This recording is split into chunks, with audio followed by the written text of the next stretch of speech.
जी प्रणाम। मैं शुभम जायसवाल। मैं बनारस का रहने वाला हूँ। आज काफ़ी दिनों से, लगभग एक महीने से मेरे बारे में news channel, social networking sites और बड़े बड़े नेताओं के प्रेस कॉन्फ्रेंस में मेरे बारे में बोला जा रहा है कि मैंने जहरीली सिरप बेची है, जहरीली दवाओं का मैं क्रय विक्रय किया हूँ। मेरे द्वारा दवा बेची गई दवाओं से बच्चों की मौत हुई है, मासूम बच्चों की मौत हुई है। और भी काफ़ी तरीके की बातें फैलाई जा रही हैं। यहाँ तक कि सदन में भी ये बात बोला गया है कि यूपी में और बनारस में मेरे द्वारा ऐसी ऐसी दवाओं का विक्रय किया गया है जो कि प्रतिबंधित है, नकली हैं और नशीली हैं, और ऐसी दवाएं जो जिनसे बच्चों की मौत हुई है। तो जी, मैं आप सभी को ये बताना चाहता हूँ कि ये सारी बातें झूठ हैं। माननीय अखिलेश यादव जी, जो कि समाजवादी पार्टी के राष्ट्रीय अध्यक्ष हैं, उन्होंने भी इस पे टिप्पणियां की हैं। उनके अलावा भी बहुत से नेता लोग ऐसा बोल रहे हैं कि मैंने जहरीली सिरप बेची है, बच्चों की मौत हो गई है, या खांसी हो तो आप सिरप मत पीजिए। जी, ऐसी इस तरीके की बहुत सी बातें हुई हैं। आप सभी को मैं ये बिल्कुल क्लियर करना चाहता हूँ कि ये सारी बातें झूठ हैं। मेरे द्वारा ऐसा कोई कार्य नहीं किया गया है। आप देखिए कि ये है फेंसिडिल कफ सिरप। ये एबट हेल्थ केयर का आता है। एबट हेल्थ केयर एक मल्टीनेशनल कंपनी है। जी, आपको मैं बता दूं कि फेंसिडिल कफ सिरप ना ही प्रतिबंधित है, ना ही जहरीली है, ना ही किसी भी तरह की नारकोटिक श्रेणी में आती है। आप, मेरे पास डॉक्यूमेंट्स हैं इससे रिलेटेड जो भारत सरकार ने जारी किए हुए हैं। ये एक सामान्य श्रेणी की दवा है जिसको कफ होने पे यूज करते हैं। आपको मैं ये भी दिखाना चाहता हूं, जो बच्चों की मौत हुई थी,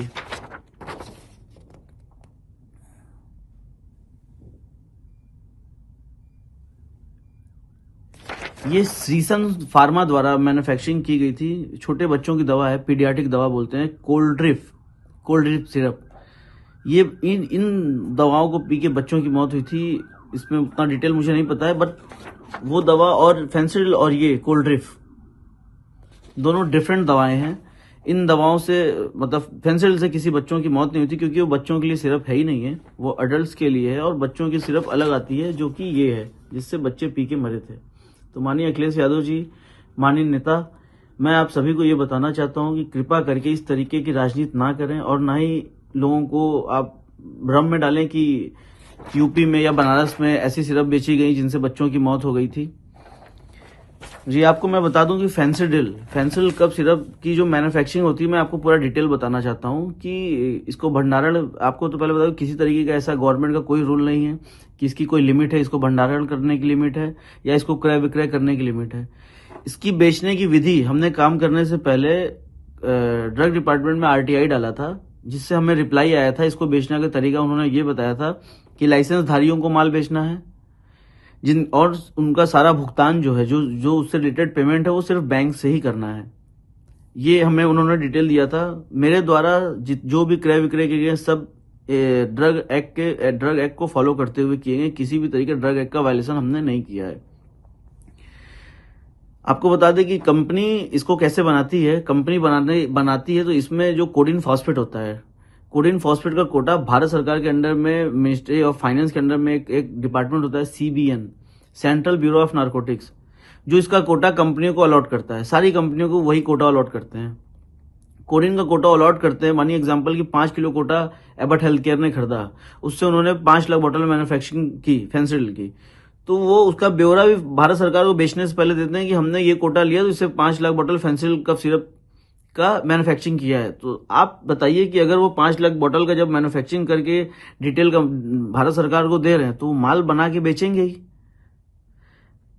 माल फिर वो बिल करते हैं हमारे जैसे डिस्ट्रीब्यूटर्स को। आपको बता दें कि इंडिया में इकलौते हम अकेले डिस्ट्रीब्यूटर नहीं थे, अकेले हम बेचने वाले नहीं थे। बनारस, झारखंड में मेरे पास था साइली टेरर्स के नाम से, दिल्ली में एक फर्म थी, उत्तराखंड में एक फर्म थी, एमपी में एक फर्म थी। इस तरीके से और भी काफी जगह कई फर्में थी जहां पे कंपनी फेंसिडिल बिल करती थी। और गाजियाबाद में पकड़े गए माल में हमारे यहाँ का कोई माल नहीं था, साइली ट्रेडर्स का कोई माल नहीं था। सोनभद्र में साइली ट्रेडर्स का कोई माल नहीं पकड़ा गया। रांची में साइली ट्रेडर्स का कोई माल नहीं पकड़ा गया। तीनों जगहों का माल जो था वो दिल्ली का था। उस पर बैच नंबर, एक्चुअली क्या होता है, दवाओं पे बैच नंबर मेंशन होता है, जिससे आप पता कर सकते हैं या कोई भी डिपार्टमेंट पता कर सकता है कि ये माल किस जगह का बिल हुआ है। तो ये माल झारखंड से ना होकर दिल्ली का माल बिल किया हुआ था, दिल्ली की कुछ पार्टियां हैं उनके नाम पे बिल हुआ था। लेकिन मैं ये नहीं समझ पा रहा हूं कि जो भी कार्रवाई की जा रही है सिर्फ और सिर्फ मेरे ऊपर की जा रही है, जबकि मेरे द्वारा इस तरीके कोई कार्य, ये जो डॉक्यूमेंट्स अभी जो आप देख रहे हैं ये मेरे द्वारा ही गवर्नमेंट को दिया गया था।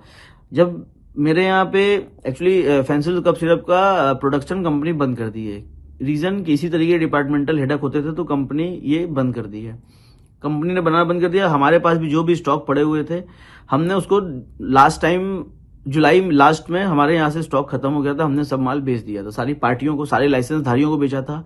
किसी तरीके के अवैध व्यापार करने वालों को हमने माल नहीं बेचा है। जिसको भी दिया है सब दुकानदार थे, उनके लाइसेंस थे, उनके ड्रग लाइसेंस, उनके वैलिड ड्रग लाइसेंस उनके पास थे, उनके routine GST paid GST certificate थे उनके पास, उनके दुकान का जीपीएस फोटो हमारे पास था कि उनकी दुकानें हैं कि नहीं है, हमने जीपीएस फोटो।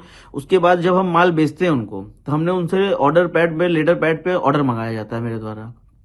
उसके बाद उनको बिल करते हैं माल बिल करने के तरीका ये है कि उनका हम सेल इनवॉइस बनाते हैं, ई वे बिल बनाते हैं, ई इनवॉइस करते हैं और ट्रांसपोर्ट के थ्रू माल भेजते हैं। ट्रांसपोर्ट की बिल्टी होती है, जो ई वे बिल बनता है, जिस गाड़ी से माल उस पार्टी को डिलीवर होता है उस गाड़ी का डिटेल उस ई वे बिल पे मेंशन होता है, ताकि मतलब वो ओवरऑल सारा बिल कंप्लीट करके फिर हम माल उनके पास भेजते हैं।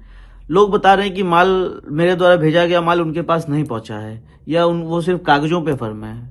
आपको मैं बता दूं कि जो भी ई वे बिल पे गाड़ियों का डिटेल है उससे टोल का डिटेल निकाल लिया जाए, चेक कर लिया जाए कि गाड़ियां वहां गई हैं कि नहीं, माल उनको डिलीवर हुआ है कि नहीं।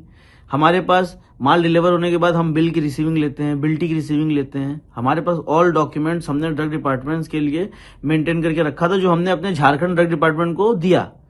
झारखंड ड्रग डिपार्टमेंट द्वारा जहां जहां हमने माल भेजा वहां के ड्रग अथॉरिटी को ये शेयर किया गया। उसके बाद जहां जहां हमने माल बेचा था वहां वहां हमारे खिलाफ मुकदमा ड्रग डिपार्टमेंट द्वारा लिखवाया गया और एनडीपीएस में मुकदमे लिखवाए गए, 420 में मुकदमे लिखवाए गए। बनारस, जौनपुर, चंदौली, गाजीपुर, सोनभद्र, हर जगह हमारे खिलाफ मुकदमे लिखवा दिए गए हैं। आपको मैं बता दूं कि मेरा किसी तरीके का या मेरी फैमिली का किसी तरीके का कोई भी आपराधिक हिस्ट्री नहीं रहा है, क्योंकि हम एक व्यवसायी परिवार से बिलोंग किए हैं और हम सिर्फ व्यवसाय किए हैं। एक दवा व्यवसायी होने के नाते हमने फेंसिल जिस तरीके से बेचा उस तरीके से बाकी प्रोडक्ट्स भी हमने बेचे हैं। उसका डेटा कोई नहीं दे रहा। 100 करोड़ की बात की जा रही है, 100 करोड़ का माल खपा दिया गया, माल बेच दिया गया। जी हाँ, बिल्कुल हमने माल बेचा है, क्योंकि कंपनी बना रही है तो हम लेंगे। अगर हमको दोषी बनाया जा रहा है तो कंपनी दोषी क्यों नहीं है? जिस तरीके से कंपनी ने हमको माल दिया उस तरीके से हमने आगे पार्टियों को बेचा है। और किसी को भी हमने माल बेच दिया, हम उनसे पेमेंट लेने के हकदार है ना, कि वो माल का क्या कर रहे हैं उसका डिटेल हम नहीं दे सकते हैं या हम नहीं ले सकते हैं उनसे।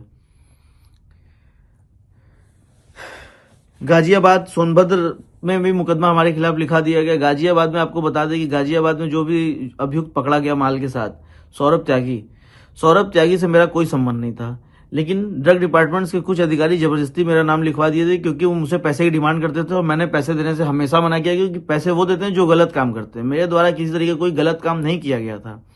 ड्रग डिपार्टमेंट्स के बड़े अधिकारी जो हैं उन्होंने जबरदस्ती मेरा नाम वहां फोन करके लिखवाया।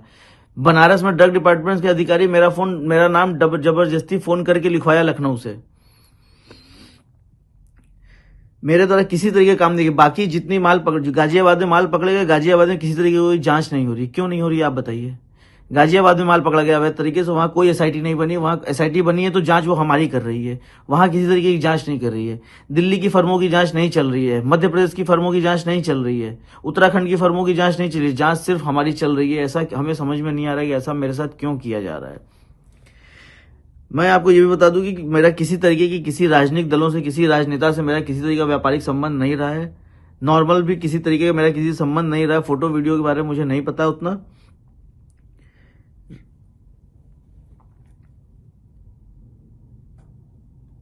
और एक और छोटी सी बात बताना चाहता हूँ। ये राजा ज्योति आनंद सिंह एक हमारे मित्र रहे हैं, हमारे साथी रहे हैं।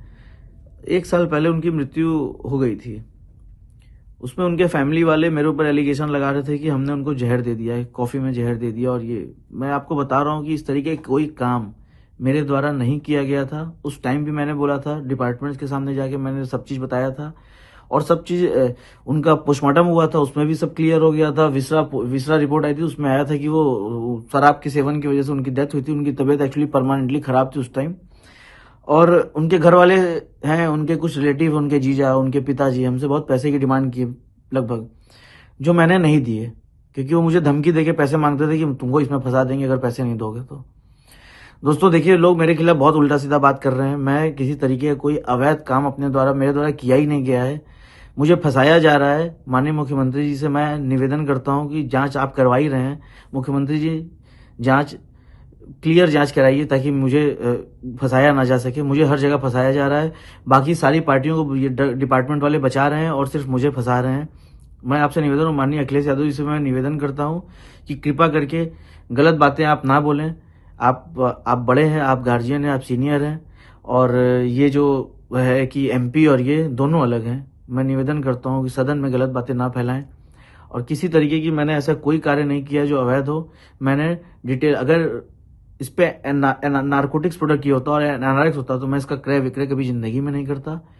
मुझे बहुत परेशानी हो रही है, मैं बहुत झेल रहा हूँ और मैं इसलिए हटा बढ़ा हूँ क्योंकि देखिए, मैं एक व्यवसायी हूँ। मैं कभी पुलिस फौजदारी केस जेल मैंने नहीं देखा है और पुलिस का नाम सुन के सबको डर लगता है। हम छोड़िए, मेरे साथ सारे व्यापारी परेशान हैं, सबको प्रताड़ित किया जा रहा है, सबको परेशान किया जा रहा है, मुकदमे उल्टे सीधे लिखे जा रहे हैं। ऐसा हमारे द्वारा कुछ नहीं किया गया, ना मेरे द्वारा ना मेरे व्यवसायियों के द्वारा। हमने एक नॉर्मल दवाओं की क्रय और विक्रय विधि पूर्वक की है, सारे कागजात के साथ की है और किसी तरह की कोई सेल फर्में हमारे द्वारा नहीं बनाई गई हैं। जिन दुकानदारों को हमने माल बेचा है, जिस टाइम हम माल बेचते थे वो दुकान उस टाइम एग्जिस्ट करती थी। मेरे पास उसके एविडेंस है, मेरे पास उसके प्रूफ हैं। और मैं चाहता हूं, माननीय मुख्यमंत्री से मैं दोबारा निवेदन करना चाहता हूं कि कृपा करके इसकी स्पष्टीकरण, इसकी जांच आप करा रहे हैं, मुझे पता है, लेकिन कृपा करके इसमें आप इस तरीके की जांच ना कराएं जिसमें हम दोषी हों, क्योंकि हम दोषी नहीं हैं माननीय मुख्यमंत्री जी। और ये जो भी लोग ये आपको फैला रहे हैं या बोल रहे हैं, ऐसा कुछ भी नहीं है। आप इसकी जांच करा लीजिए और हमारी मदद करिए। आपसे उम्मीद है, आप न्याय करते हैं हर जगह और हम चाहते हैं कि आप हमारी मदद करिए मुख्यमंत्री जी। प्रणाम।